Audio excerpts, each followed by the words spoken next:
먼저 1장 마지막 절 17절부터 보도록 하겠습니다. 여호와께서 이미 큰 물고기를 예비하사 요나를 삼키게 하셨으므로 요나가 3일 3야를 물고기 배에 있으니라. 요나가 3일 동안을 물고기 배에 있었던 사건, 그리하여 이제 3일 후에 다시 나오게 되는, 살게 되는 그 이제 부분을 이야기하는데, 이것을 나중에 예수님께서 요나의 표적이라고 말씀을 하셨습니다. 우리가 다 요나의 표적에 대해서 다 알고 계실 겁니다. 예수님께서 요나에 대해 단 한 번 언급하셨는데 그 부분이 바로 요나의 표적이었습니다. 그래서 잠시 예수님께서 말씀하셨던 요나의 표적이 무엇인지를 한번 보겠습니다. 마태복음 16장 1절부터 4절 제가 읽습니다. 바리새인과 사두개인들이 와서 예수를 시험하여 하늘로 쏘는 표적 보이기를 청하니 예수께서 대답하여 가라사대 너희가 저녁에 하늘이 붉으면 날이 좋겠다 하고 오늘은 날이 굳겠다 하나니 너희가 천기는 분별할 줄 알면서 시대의 표적은 분별할 수 없느냐? 악하고 음란한 세대가 표적을 구하나 요나의 표적밖에는 보여줄 표적이 없느니라. 이렇게 말씀하셨던 내용이 있습니다. 바리새인들이 예수님께 표적을 구합니다. 그들이 구했던 표적은 예수님이 메시아인 것에 대한 표적을 구했던 것입니다. 그런데 예수님께서는 표적을 보여주시는 것이 아니라 표적을 구했던 바리새인들을 오히려 책망하셨습니다. 그런데 바리새인들을 책망했던 것은 표적을 구했던 그 자체를 문제 삼은 게 아니라, 단순히 표적을 구하는 것을 문제 삼은 게 아니라, 그것은 사실 이미 너무나 많은 충분한 표적을 보이셨음에도 불구하고, 예수님이 메시아라는 것에 대한 표적을 너무나 많이 보이시고 행하셨음에도 불구하고 또 다른 표적을 구하고 있는 그들의 악함을 인하여 책망하셨다라는 것을 알아야 됩니다. 그래서 언급하셨던 것이, 하늘을 보고 비가 올지 안 올지를 알면서 왜 내가 행했던 수많은 표적들을 통하여 내가 그리스도인 것을 믿지 않고 또 다른 표적을 구하고 있느냐, 이렇게 책망하셨던 것입니다. 예수님께서 메시아라는 것에 대한 표적을 그 복음서를 통해서 얼마나 많이 보이셨는지 우리는 다 알고 있습니다. 그럼에도 불구하고 악한 자들은 예수님이 그리스도라는 것을 믿기를 원치 않아서 믿기 위하여 표적을 구하는 것이 아니라 믿기 원치 않기 때문에 끊임없이 표적을 요구하고 있었다는 것을 아셔야 됩니다. 그런데 이것이 예수님 당시에 바리새인들의 문제일 뿐만 아니라 마지막 시대를 살아가고 있는 오늘날의 우리의 동일한 문제일 수도 있습니다. 왜냐하면 이 마지막 때를 살아가는 수많은 그리스도인들 가운데 바리새인들처럼 또 다른 표적을 끊임없이 구하고 있는 사람들이 너무나 많다라는 것입니다. 예수님이 이러한 자들을 향해서 어리석고 게으르고 악하다. 그래서 여기서는 예수님이 악하고 음란한 세대가 표적을 구한다 라고 말씀하고 있는 것을 기억해야 됩니다.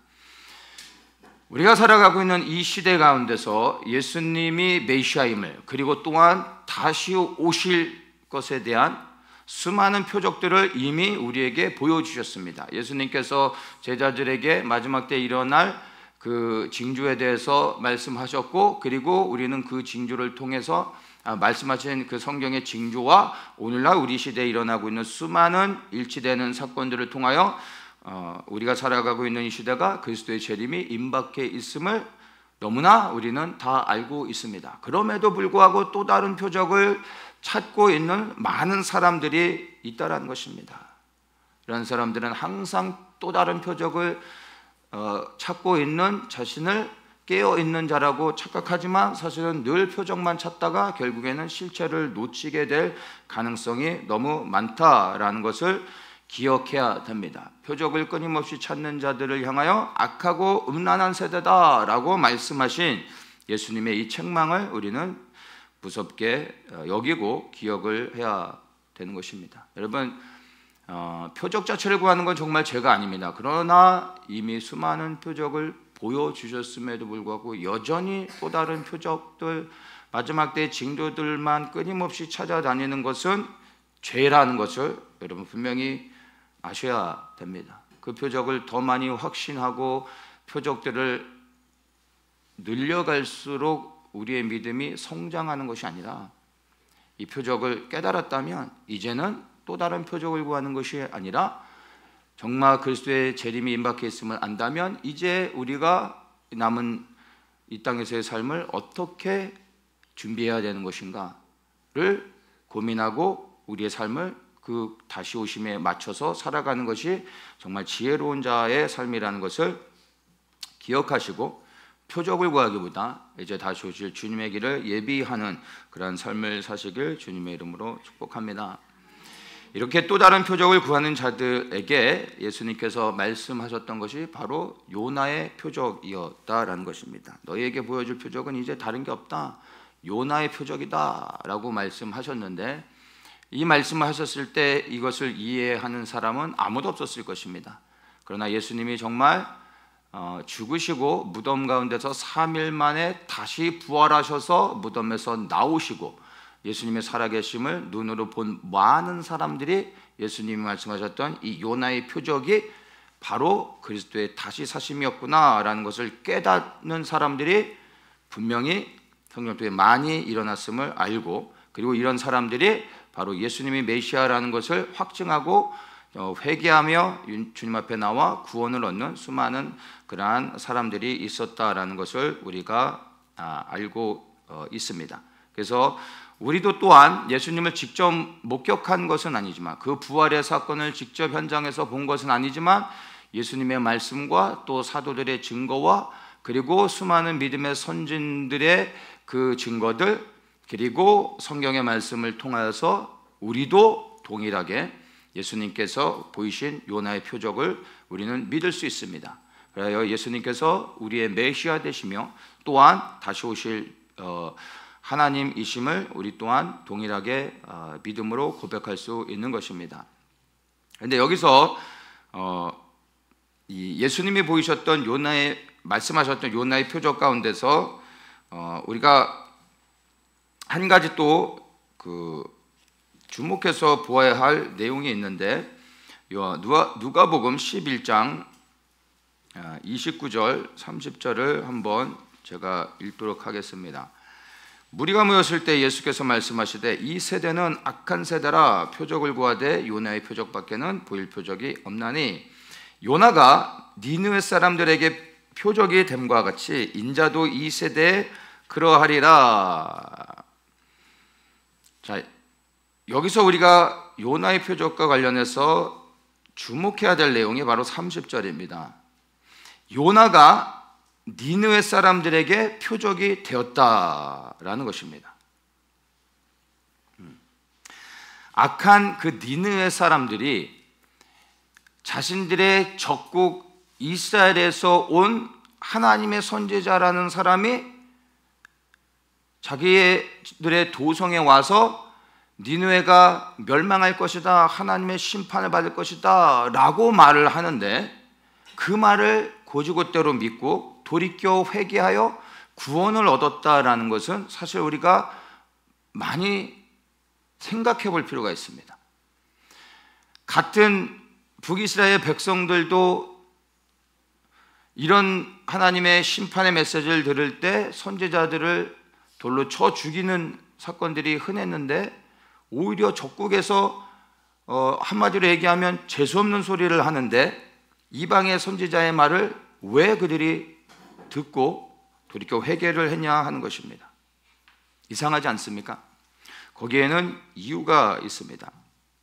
바로 요나가 니느웨까지 이 오는 과정 가운데 있었던 사건들이 니느웨성 사람들에게 소문이 났던 것입니다. 니느웨가 어떻게 해서 하나님이 그를 부르셨고, 근데 그가 어떻게 도망을 가다가 바다에서 죽을 뻔했는데, 그런데 이 풍랑을 만나 이 바다에서 물에 빠졌고, 그런데 물고기 뱃속에 3일을 있다가 그가 육지로 다시 물고기가 토해내서 이제 그가 다시 살아나 우리 니느웨 성에 왔다라는 것을 사람들의 소문을 통하여 알고 있었던 것입니다. 그리고 이러한 사건들을 들은, 이 소문을 들은 니느웨 사람들이 야, 이것은 정말 하나님이 아니면 할 수 없는 사건이다. 이스라엘의 하나님이 참 하나님이시구나. 근데 그 하나님의 선지자를 보내서 우리에게 경고하시는구나 하며 요나의 표적을 통하여 그들이 하나님의 말씀을 듣고 돌이켜 회개하여 구원을 얻는 사건이 있었다라는 것입니다. 그래서 이 말씀 그대로 요나가 니네 사람들에게 표적이 되었습니다. 그런데 인자도 이 세대에 그러하리라 말씀하셨습니다. 예수님께서 요나의 표적을 죽음에서 부활하심을 통하여 보이셨을 때 수많은 사람들이 예수님을 믿고 구원 얻는 은혜를 또한 누렸다라는 것입니다. 그리고 여기에서 또 누가복음에서 요나의 표적과 연결하면서 더욱더 우리가 주목해서 보아야 될 것이 이 요나의 표적을 통하여 예수님께 나와 구원 얻는 수많은 사람들도 있었지만, 그러나 그 표적을 보고 오히려 거부하는 사람들도 있었다라는 것을 우리가 보아야 합니다. 32절에는 이렇게 말합니다. 심판 때에 니느웨 사람들이 일어나 이 세대 사람을 정죄하리니 이는 그들이 요나의 전도를 듣고 회개하였음이거니와 요나보다 더 큰 이가 여기 있느니라. 자, 이 말의 의미는 요나의 이 전도를 듣고 요나가 회개하라는 메시지를 듣고서도 돌이켜 회개하는 니느웨 사람들이 있었는데, 하나님을 믿지 않는 이방의 백성들 또한 요나가 선포했을 때 돌이켜 회개하고 하나님을 믿고 구원을 얻었는데, 요나보다 더 크신 바로 메시아이신 예수님이 직접 오셔서 회개하라고 말씀하셨음에도 불구하고 예수님의 말씀을 거부하는 자들, 바로 그러한 자들에게는 하나님께서 반드시 심판하실 것이다 라는 것을 말씀해 주고 있는 것입니다. 이해되십니까? 이것이 우리에게 주시는 무서운 경고의 말씀입니다. 예수님을 통해 사도들과 그 믿음의 선진들을 통해 하나님의 이 성경 말씀을 통해서 여러분, 예수님의 메시아 되심 그리고 그분의 다시 오심에 대해 너무나 명확하게 우리에게 끊임없이 말씀하고 있습니다. 그런데 지금 우리가 살아가고 있는 시대는 복음이신 예수님을 거부할 뿐만 아니라 또한 그분의 다시 오심을 믿지 않는 사람들, 지식적으로는 믿지만 결코 내가 살아가고 있는 지금은 오시지 않을 거라고 확신하고, 그리고 그리스도의 재림과 상관없이 살아가는 수많은 사람들, 바로 이들은 예수님을 거부하는 자들이라는 겁니다. 그러한 일들이 지금 우리 안에 일어나고 있습니다. 여러분, 복음을 듣고 거부하는 자들에겐 반드시 하나님의 심판이 있습니다. 그래야 복음을 믿고 구원을 얻는 사람들에겐 이 복음은 우리를 구원하는 하나님의 은혜의 소식이지만, 그러나 이 복음을 거부하는 자들에게 복음의 메시지는 바로 저주가 되는 것입니다. 그래야 예수 그리스도를 부인하며 다시 오심을 믿지 않는 자들은 사실 이 복음이신 예수님이 그들에게 저주가 되는 것입니다. 무서운 심판의 근거가 되어질 것입니다. 그리하여 정말 이 요나의 표적을 통해서 우리가 주목하고 기억해야 되는 것은요, 이미 우리에게 모든 표적을 보이셨다라는 겁니다. 더 이상의 표적을 구하는 것은 악하고 음란한 것입니다. 게으르고 악한 것입니다. 예수님을 정말 믿기 위해서 표적을 구하는 것이 아니라 믿기 원치 않기 때문에 끊임없이 부인하고자 또 다른 표적을 요구하고 있는 것입니다. 여러분의 삶이 지금도 또 다른 표적들을 찾고 구하고 있다면 그건 믿음의 행위가 아닙니다. 믿음 없음을 보여주는 것입니다. 그래, 이제 우리가 정말 이 요나의 표적을 통해서 기억해야 될 것은 그리스도가 메시아이시며 그 메시아가 이젠 심판주로 곧 이 땅에 오셔서 예수를 믿지 아니하고 이 땅에서 왕이 되어 자신의 인생을 위해 살아간 모든 사람들을 심판하실 것이라는 것을 기억하고 이제는 정말 삶을 돌이켜 이제 그리스도를 위한 삶, 그분의 말씀에 순종하는 삶을 살아야 하는 것입니다. 과거에 우리가 여러분 어떻게 살아왔느냐는 사실 아무런 의미가 없어요. 중요하지 않습니다. 2025년 새해가 시작됐습니다. 여러분 지난 한 해 동안 우리가 무엇을 했느냐는 아무것도 아무런 의미가 없어요. 중요하지 않습니다. 여러분들이 예수님을 너무나 충성스럽게 잘 섬기셨습니까? 여러분 잊으십시오. 그 과거에 섬겼던 그 은혜를 자랑으로 삼으며 여전히 그것을 붙잡고 지금을 살아간다면 그건 실패하는 것입니다. 과거는 지나가 버린 겁니다. 혹시 여러분들이 주님을 섬기는 것에 실패하셨습니까? 그것도 잊어버리십시오. 우리에게 중요한 것은 오늘인 겁니다. 여러분 오늘의 우리의 믿음으로 우리가 주님 앞에 심판받는다는 걸 아십니까? 과거에 우리가 주님을 아무리 잘 섬겼다 할지라도 지금 내가 예수님을 부인한다면, 지금 내가 예수님을 거부한다면 과거에 주님을 잘 섬겼던 내가 쌓은 열매 때문에 구원을 받는 게 아니라 지금 내가 예수 그리스도를 부인하고 있기 때문에 지옥에 가게 되는 것입니다. 그러니까 과거의 모든 것들은 항상 잊어야 됩니다. 과거가 아니라 오늘이 아닌 지나간 어제까지의 모든 일, 바로 1분 전에 일어났던 모든 것도 다 소용없는 것입니다. 지금 현재가 중요합니다.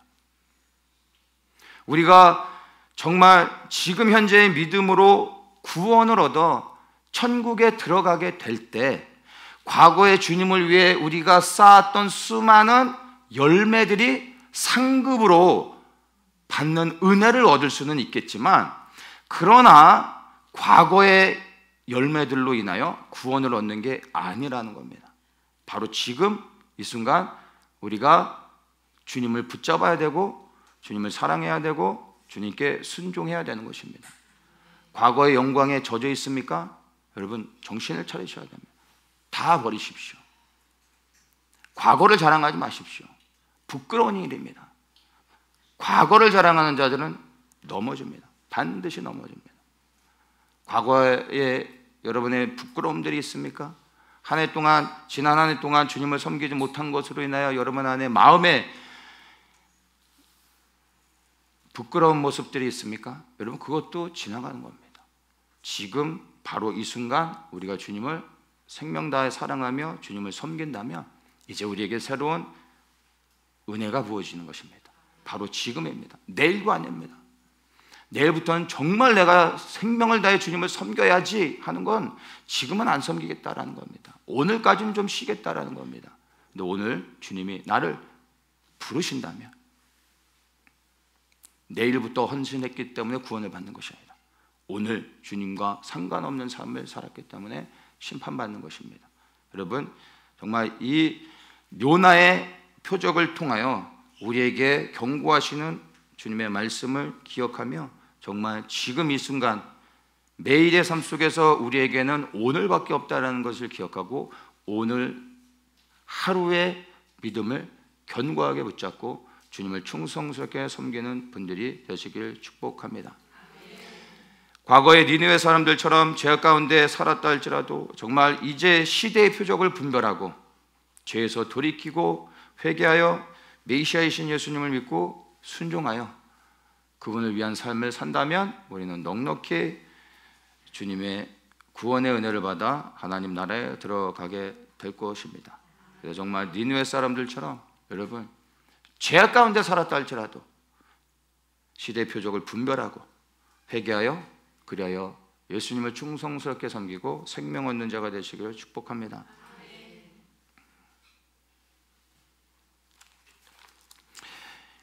이제 2절 2장 2절을 보겠습니다. 내가 받는 고난을 인하여 여호와께 불러 아뢰었더니 주께서 내게 대답하셨고 내가 스울의 뱃속에서 부르짖었더니 주께서 나의 음성을 들으셨나이다. 고난으로 인하여 하나님을 찾을 때 하나님이 내게 응답하셨습니다. 이런 고백을 하고 있는 것입니다. 내가 하나님을 부를 때 대답하셨고 내가 울부짖을 때 하나님께서 들으셨습니다. 이런 고백을 하고 있는데 요나는 하나님의 심판으로 떨어진 곳, 그것을 스홀이라 부르고 있습니다. 그 스홀에서 가장 낮게 떨어진 그곳에서 하나님을 원망하지 않고 불평하지 않고 자신의 삶을 저주하지 않고 포기하지 않고 그가 그 자리에서 회개하며 하나님을 찾았다라는 것을 주목해야 됩니다.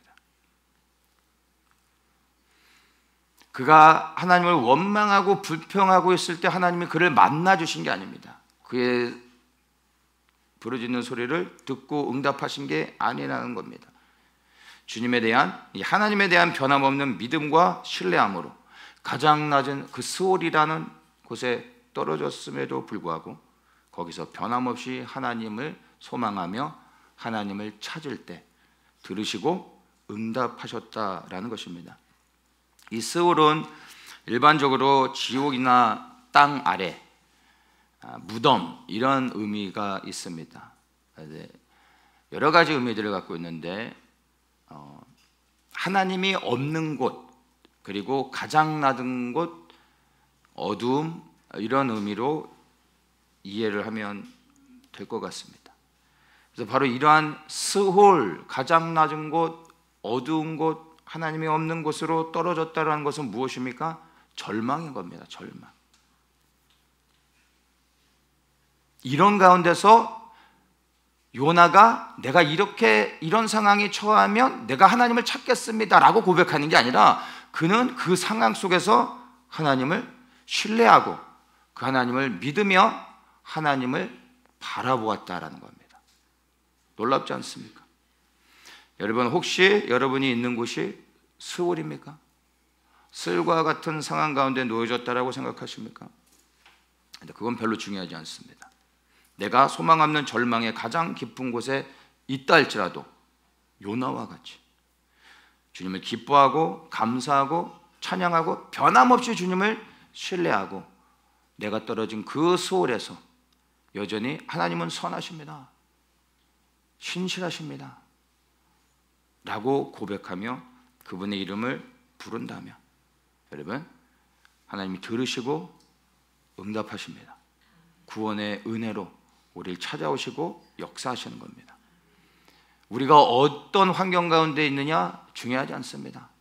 그 상황 속에서 예수 그리스도의 이름을 구하는 것, 그 이름을 부르는 것이 바로 은혜를 입는 길임을 기억하시고 어떤 상황 가운데서도 그렇게 하실 수 있기를 축복합니다. 혹시나 여러분들 가운데 나는 이런 상황 가운데 처할지라도 내가 생각할 때 나는 반드시 이 상황 속에서도 하나님을 원망하지 않고 나는 믿음이 있기 때문에 하나님을 요나와 같이 신실한 하나님을 찬양하고 믿으며 하나님을 붙잡는다라고 스스로 상상 속에서 그렇게 자신을 믿고 있는 분들이 계시다면 그렇게 생각하는 분들이 누구인지 저는 모르기 때문에 가감없이 말씀을 드리겠습니다. 정신 차리셔야 됩니다. 큰 착각을 하는 겁니다. 만약 여러분들이 혹시 나는 이런 상황 가운데서 변함없이 하나님을 온전히 신뢰하고 요나와 같이, 아니 요나보다 더 신실하게 하나님을 찬양할 거야, 나는 반드시 그렇게 할 거야 라고 스스로에 대한 확신을 갖고 있다면 제가 200% 장담합니다. 반드시 예수님을 부인할 사람입니다. 반드시 부인합니다. 제가 장담을 합니다. 만약 지금 여러분 스스로가 그렇게 생각하고 있었다면 여러분 영적인 어린아이입니다. 정말로 영적으로 철안든 불쌍한 한참 더 성장해야 될 어리석은 자입니다. 5살짜리 꼬마 아이가 로버트 태권브이 이런 비디오를 보고 나면 자기가 정말 태권브이가 된 줄 알고 신나가지고 막 아빠한테 와가지고 막 주먹질하고 막 때리고 자기가 힘센 줄 알고 철없게 행동하죠. 예. 철이 없는 겁니다. 자기가 할 수 있을 것처럼. 영적으로 성숙한 사람일수록 주님, 저는 예수님이 그리스도임을 고백할 수 없습니다. 나는 그렇게 원하지만 고난과 어려움이 닥칠 때, 내가 소홀이라는 현장에 떨어졌을 때 나는 나의 바람은 예수님을 끝까지 붙잡길 원하지만 내겐 그런 능력이 없습니다. 그러나 주님이 도와주시면 할 수 있습니다. 그래서 내겐 주님이 필요합니다.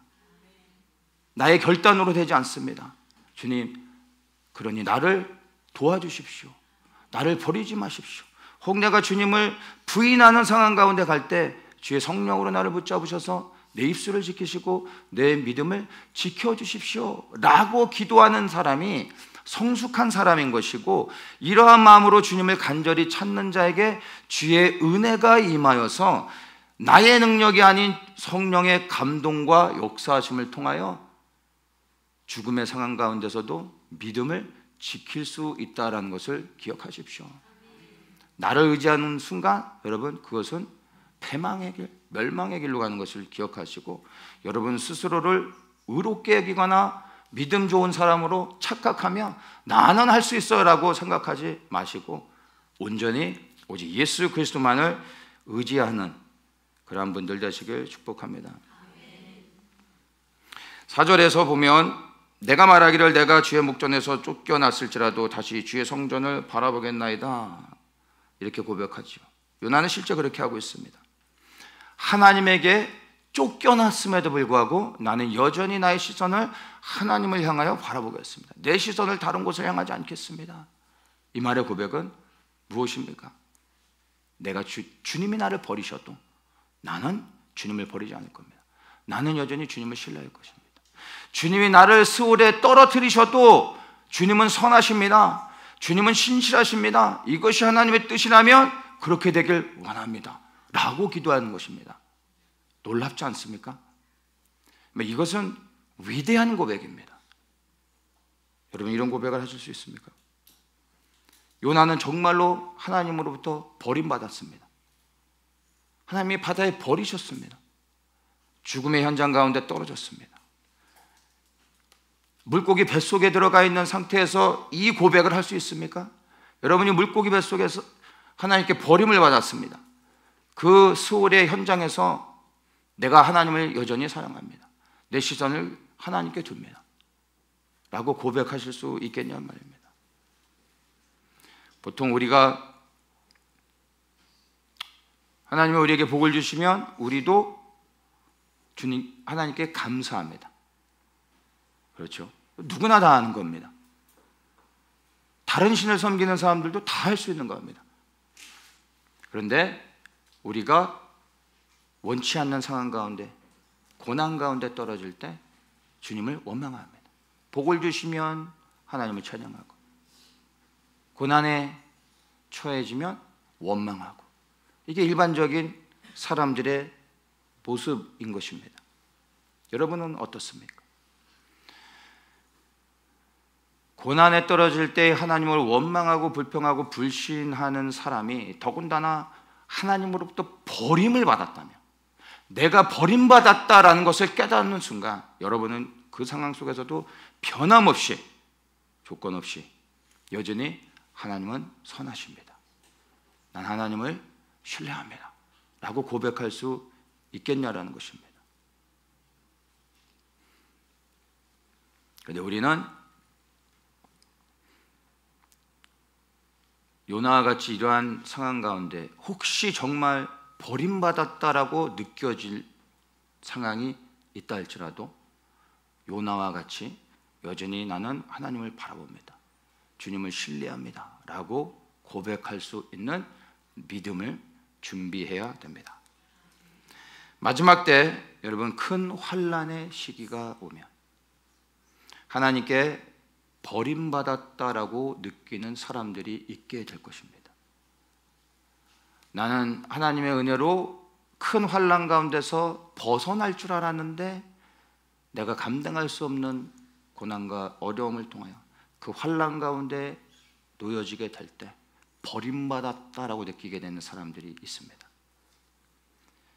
혹 휴거의 사건이 일어나 정말 믿음 좋다고 하는 사람들이 사라져버리는 일이 일어났다면 그때 나는 여전히 이 땅 가운데 남아 있게 됐다는 것을 깨닫는 순간 사람들은 두려움에 빠지고 내가 버림받았구나, 주님이 날 버리셨구나 생각하면서 극도의 두려움과 불안함으로 예수님을 저주하며 부인하는 사람들이 반드시 있게 됩니다.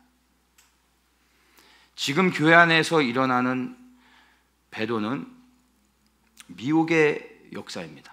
미혹은 속이는 것입니다. 원치 않지만 속아서 미혹되어지는 겁니다. 그러한 일들이 일어나고 있습니다. 그리고 우리는 이 배도의 역사, 미혹을 통한 배도가 지금 우리 시대 가운데 교회 안에 일어나고 있음을 압니다. 그러나 더 큰 이제 배도가 환난 때에 일어납니다. 이 환난 때 일어나는 배도는 미혹의 역사가 아니라 바로 두려움의 역사인 것입니다. 미혹으로 인한 배도는 영적인 분별의 문제입니다.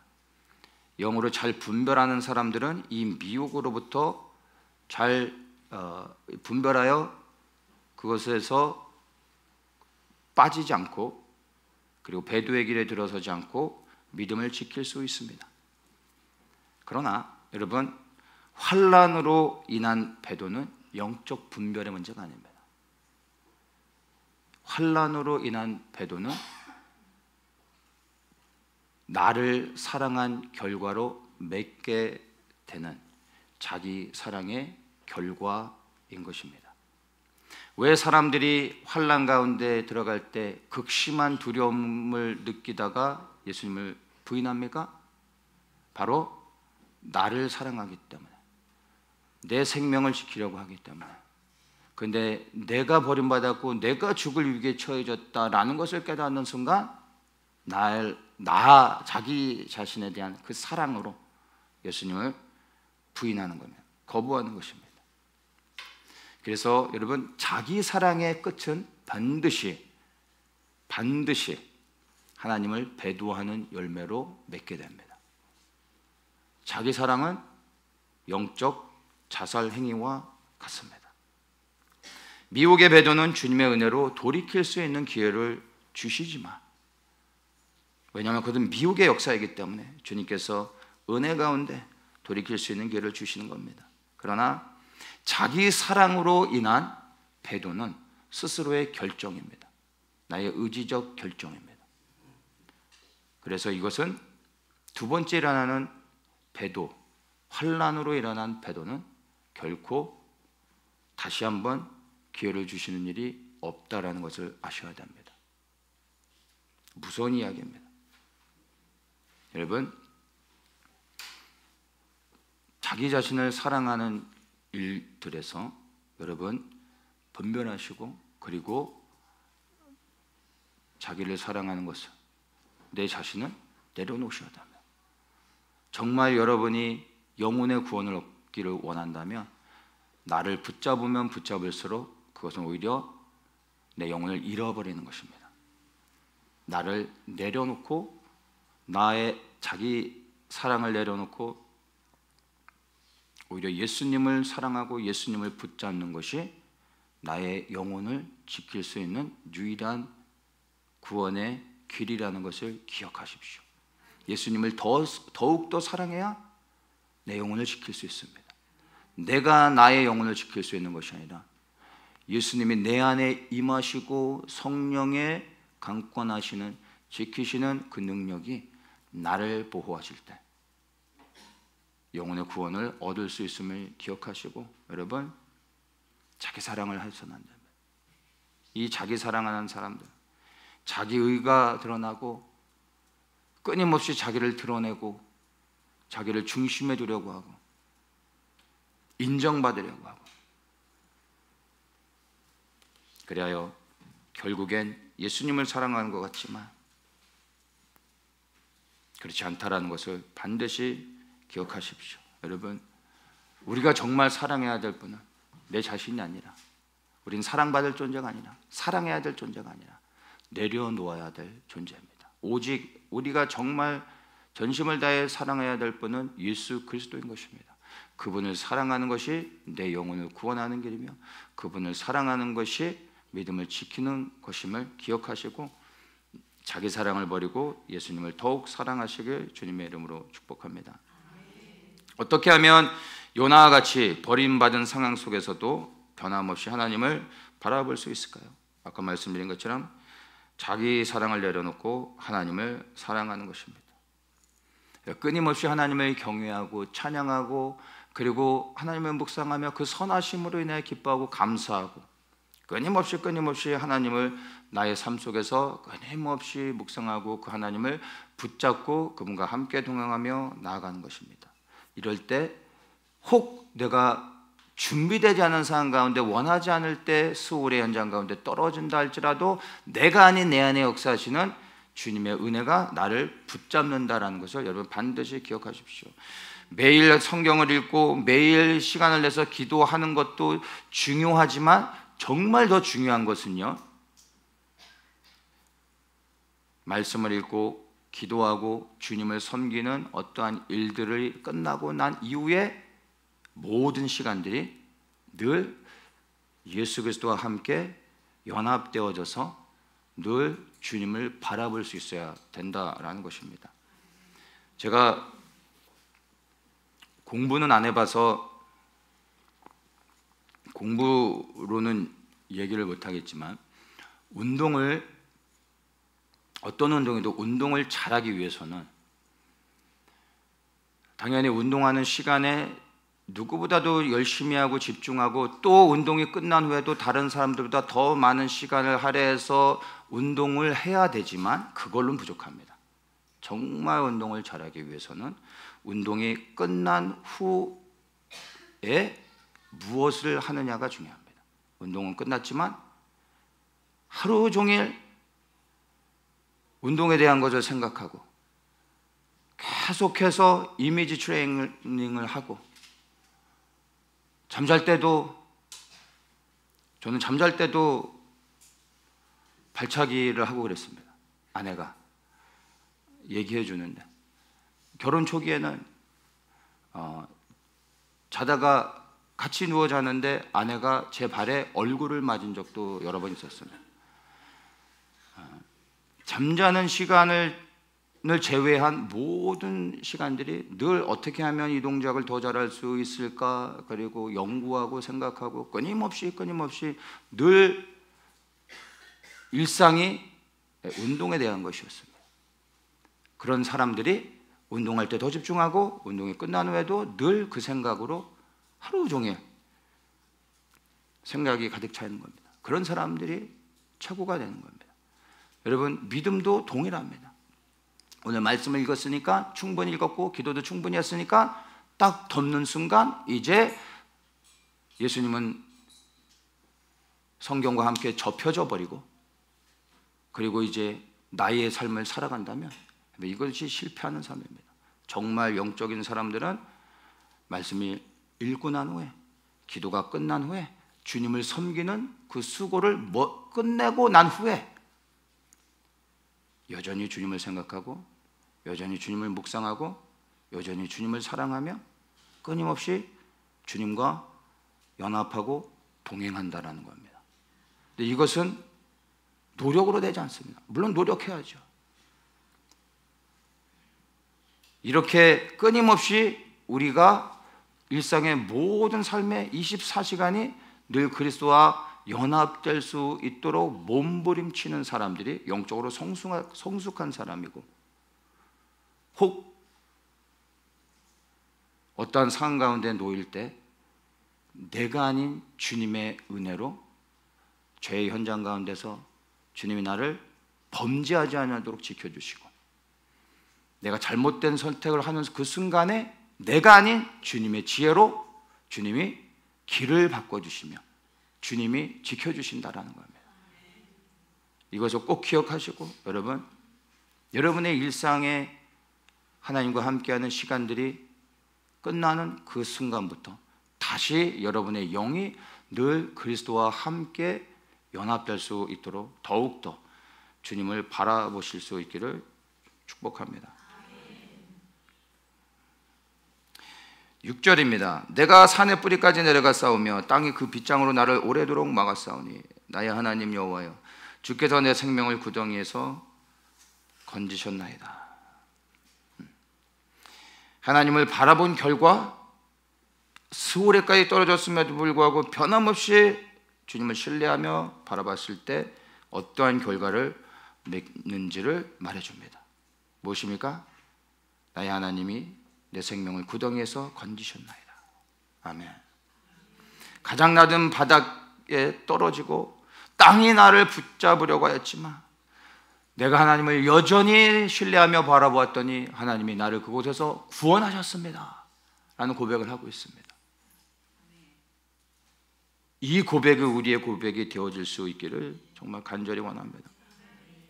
여러분, 요나와 같은 이 극적인 반전은 하나님께 버림받았는데 하나님의 보호하심으로 다시 생명 얻는 역사가 일어나길 원한다면 여러분 어떻게 해야 되겠습니까? 이것은 사실 누구에게나 쉽게 주어질 수 있는 은혜가 아닙니다. 오직 요나와 같이 어떤 상황에서도 변함없이 하나님을 신뢰하며 하나님을 바라보는 자에게 주시는 은혜라는 것을 기억하시고 정말 요나와 같은 믿음을 갖기를 소망하며 주의 은혜를 구하시기를 축복합니다. 왜냐하면 지금 우리의 일상의 삶 가운데 끊임없이 습관적으로 주님을 기뻐하고 찬양하고 감사하는 것들이 우리의 삶 속에 묻어나야 되는 것입니다.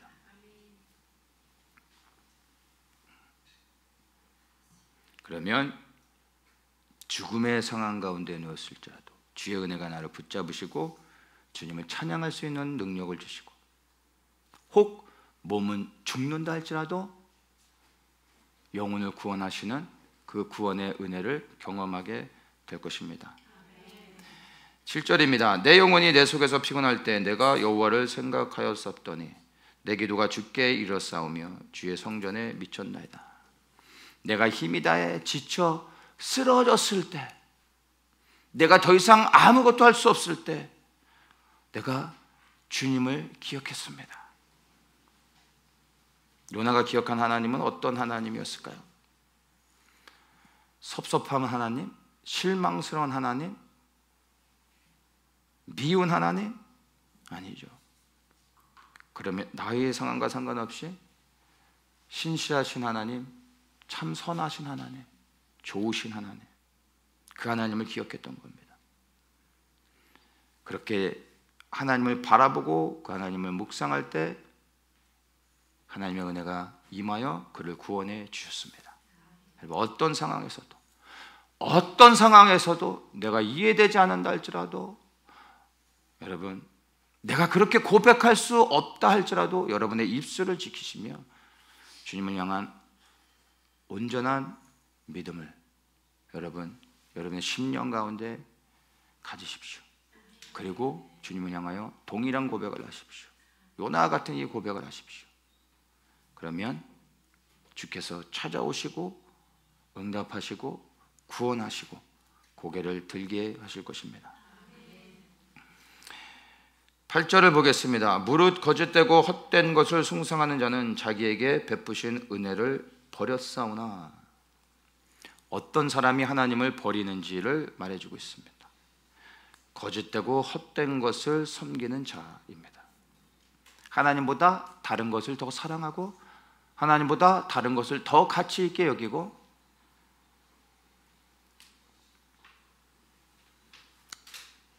하나님보다 더 귀하게 여기는 것, 바로 이러한 모든 것들이 거짓되고 헛된 것이라는 겁니다.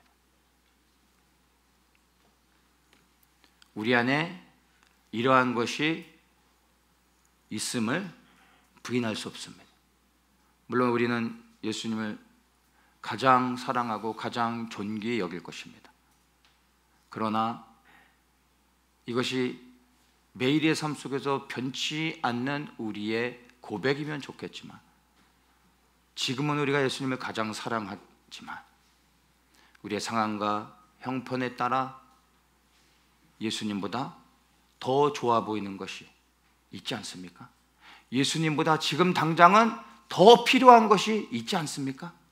예수님보다 더 사랑할 만한 것이 우리의 삶 속에 나타나지 않습니까? 이게 우리의 문제라는 것입니다. 그런데 이 모든 것들이 거짓되고 헛된 것이라는 겁니다. 이것을 버릴 수 있는 능력, 용기가 있어야 됩니다. 여러분, 예수 그리스도가 아닌 다른 모든 것들이 사실 우리를 구원하지 않습니다. 나에게 너무나 필요한 것 같지만, 있으면 잠시 유익할 수는 있지만, 여러분, 그보다 더 중요한 것은 우리가 변함없이 예수 그리스도를 가장 귀히 여기며 그분을 붙잡고 그분 안에 거하는 것입니다. 만약 이것에 실패한다면, 그래야 예수 그리스도가 아닌 다른 것을 내가 더 사랑하여 붙잡고 있다면, 내가 정말 스월에 떨어지는 순간 예수님이 아닌 다른 것을 본능적으로 구하고 찾고 붙잡게 됩니다. 그리고 그것이 하나님 앞에 범죄하는 것입니다. 지금 나에게 있는 거짓되고 모든 헛된 것들을 구별해내시고 그것들을 믿음으로 버리시기를 축복합니다. 9절입니다. 나는 감사하는 목소리로 주께 제사를 드리며 나의 서원을 주께 갚겠나이다. 구원은 여호와께로서 말미암나이다. 이것이 회개한 후에 요나의 고백입니다. 여기에 그가 뭐라고 먼저 고백하면 감사, 제사, 그리고 서원, 이 세 가지를 말합니다. 감사는 하나님을 찬양하는 것이고, 제사는 예배와 봉헌을 의미하는 것입니다. 그런데 우리가 정말 주목해야 되는 것은 서원입니다. 사실 우리가 예수님께 감사할 때 그분을 찬양합니다. 그분을 경배하고 높입니다. 그분을 예배합니다. 그분께 헌금합니다. 그러나 그 다음 단계 무엇입니까? 서원. 이 단계까지 나가지 않습니다. 교회 안에 있는 수많은 사람들이 돌이켜 회개하여 구원을 얻은 사람들입니다. 감사하죠. 하나님을 찬양합니다. 헌금도 합니다. 봉사도 합니다. 그러나 결코 삶을 들여 서원하지 않습니다.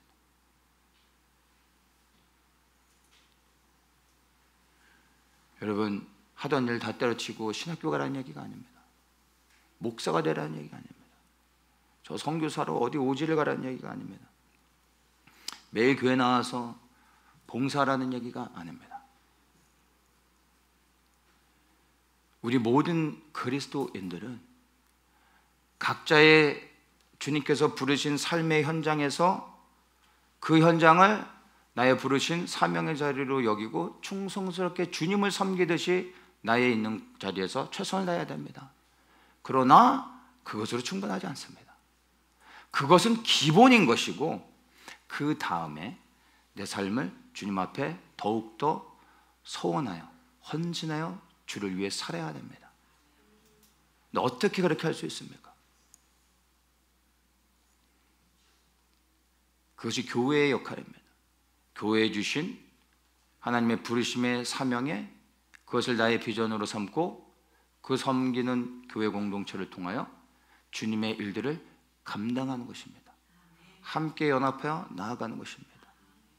더처치해 주신 이 비전을 하나님이 기뻐하시며 하나님의 뜻 안에 있는 것으로 믿는다면 이 일을 위하여 함께 헌신하여 그 역할이 크고 작음이 중요하지 않고 이 비전에 내 삶을 들여 내가 할 수 있는 최선으로 내 역할을 감당하는 것입니다.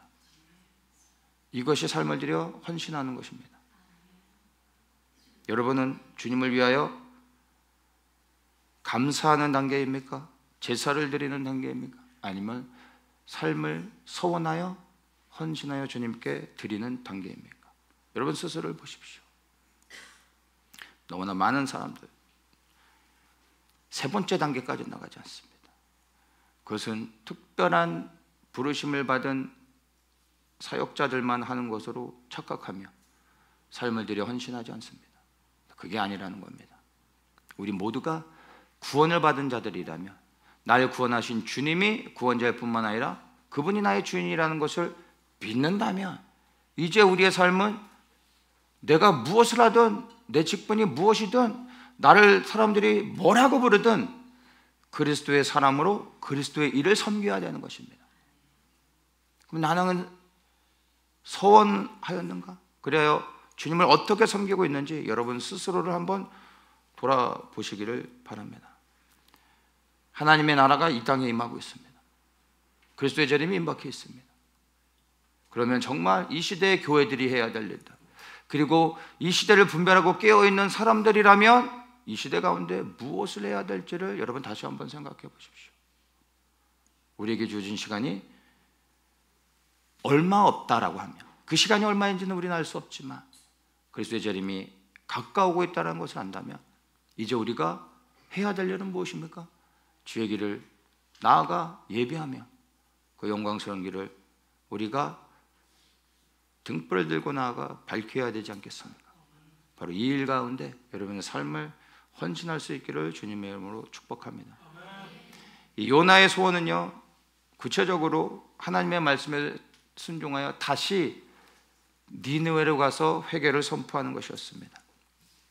아주 구체적이었습니다. 우리에게도 동일하게 요나와 같이 여러분의 삶의 자리에서 이제 새롭게 헌신하며 서원하여 내가 어떻게 주님을 섬겨야 되는지를 여러분 스스로가 생각하시고 결단하셔야 되는 것입니다. 여기에서 중요한 것이 또 하나 있습니다. 나의 서원을 주께 갚겠나이다. 하나님, 나의 서원을 갚겠습니다 라고 그가 마지막으로 고백하는데, 여기서 주께 갚겠습니다 라고 할 때 이 갚다라는 이 단어가 히브리어로 살람이라는 단어입니다. 우리가 히브리어 이제 샬롬이라는 단어를 잘 알죠. 평안이라는 이 샬롬이라는 단어가 살람이라는 그 단어에서 파생되어져서 생겨난 단어입니다. 예수님께서 우리의 샬롬이 되어졌습니다. 그분이 우리를 위하여 죽으시고 우리를 구원하여 주심으로 인하여 우리가 평안을 누립니다.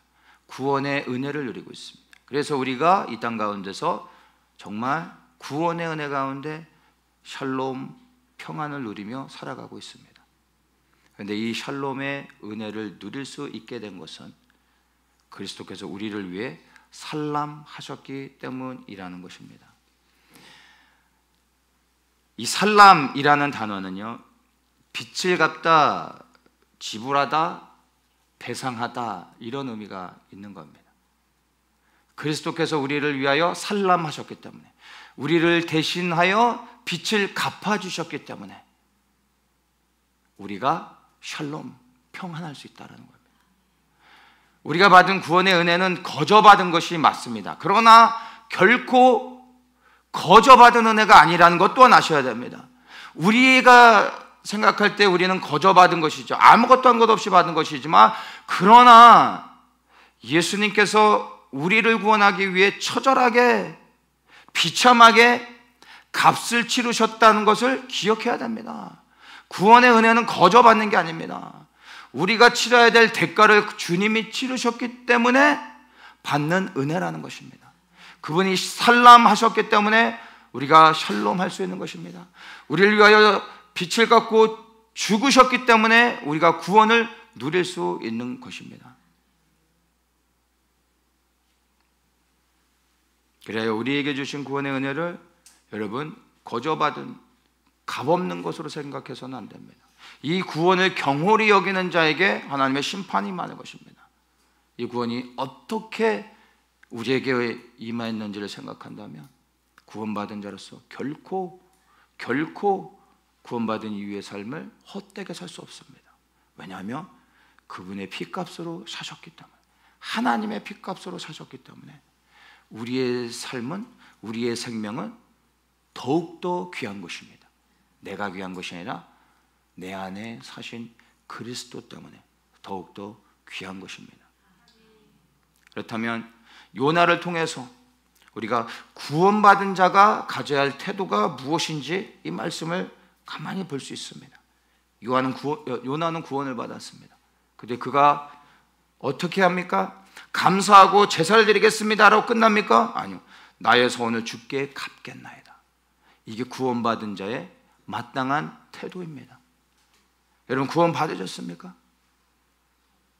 감사하십니까? 제사를 드리십니까? 그리고 서원하여 주께 그 은혜를 갚겠다라고 고백하십니까?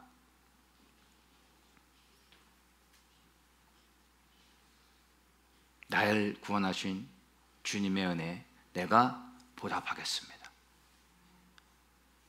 이게 구원받은 자의 마땅한 고백이요 결단이 되어야 하는 것입니다. 그러나 너무 안타까운 것은 오늘날 교회 안에 과연 구원하신 주님을 위하여 삶을 소원하여 주님께 살람하겠습니다 라고 고백하는 사람들이 얼마나 있을까요?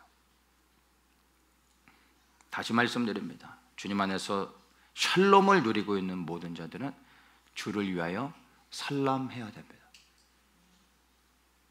그게 구원받은 자의 마땅한 태도임을 기억하십시오.